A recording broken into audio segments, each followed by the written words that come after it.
I've had this journal for a long time, and at first when my wife got it, it became more of a paperweight more than anything else. But I decided to bring it out now, since there seems to be something going on here. Recently, Topham signed an agreement for the new nuclear power plant the government was building on the Brenham branch. Of all the places they could have put it, they had to put it near the most beautiful line, which was the Sudbury branch line. That's going to affect tourism, and that's probably why the big man signed the contract to take nuclear waste to and from the mainland. He's gonna regain that money somehow. Anyways, besides that, nothing's changed.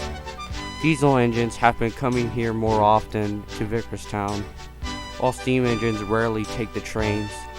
When they do take the trains from the mainland, they're usually rusted and worn. It's a real shame those engines don't have a place like Sodor to stay. What else?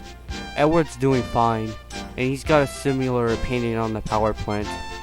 He said it's going to be an eyesore, but he does like the idea of doing more work. I'm currently writing this while we wait for the all clear at the platform, so I'll keep this book in the cab if we spot anything else going on.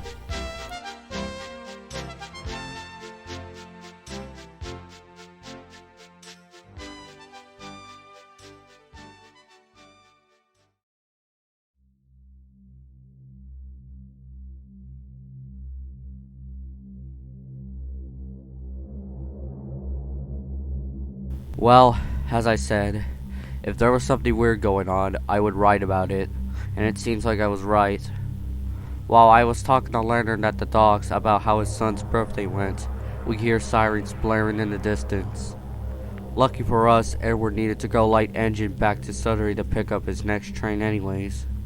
We found out the sounds of sirens we were hearing were coming from the power plant, and saw firefighters speeding past us when the line met the road side by side.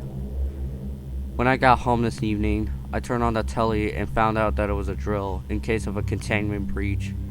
I gotta say, if they needed to do a drill where they had that many fire trucks, I don't think having that plant is a safe thing on this island.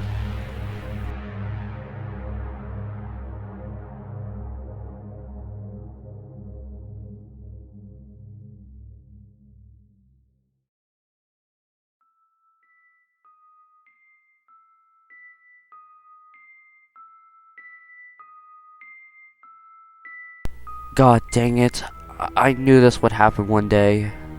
We were at Wellsworth when it happened, and we heard a loud explosion. The sky went dark, and this huge cloud was visible in the distance.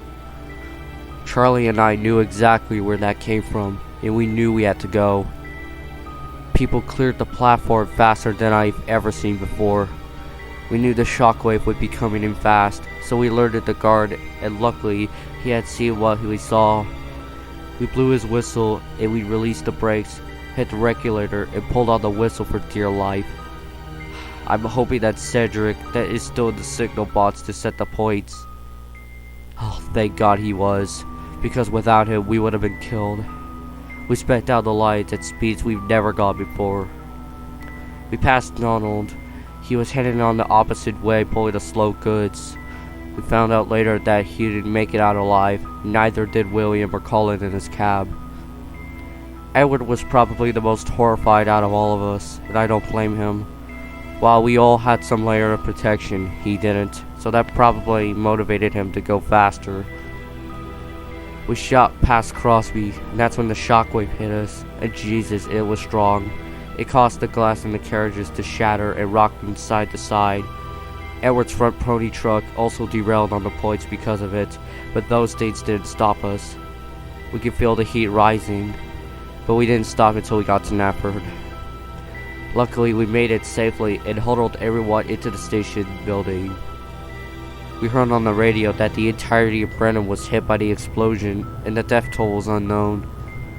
I hope to God Leonard got out of there alive, but that was a slim chance.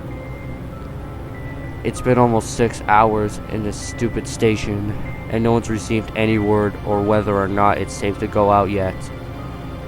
I've been feeling so much guilt over leaving Edward in this station like that. I hope to God he's alright.